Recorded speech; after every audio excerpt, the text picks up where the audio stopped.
په بغداد کې یو مشهوره شرابخانه وه چې د هغې مالک له د شپې ناوخته یو اجنبي وروډه بولو. څه ټایم چې د شرابخانې د مالک ورله ورکړو او کړی دی نو ورته یې ویلي دي چې وروره ته سبا راشه، اوس شرابخانې نه ټول ملازم تللي دي او تاله شراب نشي میلاویدی، ته سبا راشه.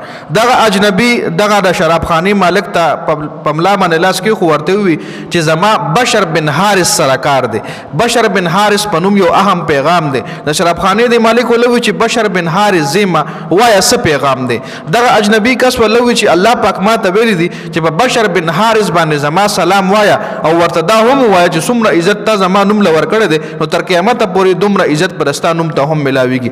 دغه ټایم د شرابخانې دا کم مالک چې د ده په سوچ کې د ده خیال راغو چې ورځ دی د نشې په حالت کې روانو او د ګندګیرۍ په یو ډېر باندې د الله پاک په کاغذ باندې یو نوم لیکلی شوی چې دی لاړو هغه نوم یې راوچت کړو، هغې صفا کړو، په هغې باندې خوشبو لګوله او هغه نوم ته وویل چې دا د ګندګیرۍ ډېر خو د بشر بن حارث مقام دی.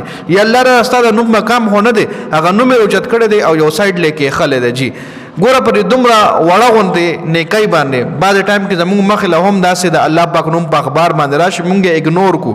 نو کوشش به کوو چې داسې د الله پاک نوم چېرته موږ له مخې له راځو نو هغه اوچتو د ګندګیرۍ نه د ځمکې نه چې کوم ځای کې هم داسې ناپاک ځای وي هلته نه اوچتو یو پاک ځای کې کېدو. نو ګوره په دې دومره وړوکې غوندې دغه باندې الله پاک څومره غټ مقام دله ورکړی د ده نوم ته دومره غټ عزت چې کوم دی الله پاک ورکړو د نوم ته په یو وړوکې غوندې کار باندې په یو وړه غوندې نیکۍ باندې د الله پاک نوم سره د دومره مینه ولرله او موږ نن سبا څومره اګنور کوو دغه نومونه د ګندګیرۍ په ډېر وي یا داسې په اخبار لیکلی شوي وي یا داسې د چپسو په پیکټ باندې مختلف مقاماتو کې دغه نوم موږ ته مخې له راتلی شي. نو کوشش به کوو انشاءالله چې د الله پاک اسم چې کوم دی داسې چېرته ناخوشګوار ځای کې پروت وي نو هغه غزینه به موږ انشاءالله اوچتو او پاک ځي ته به رسو انشاءالله. جی نو د ویډیو کتلو زیاته مننه، ویډیو ضرور مخکې ملګرو سره شریکه کړئ. والسلام.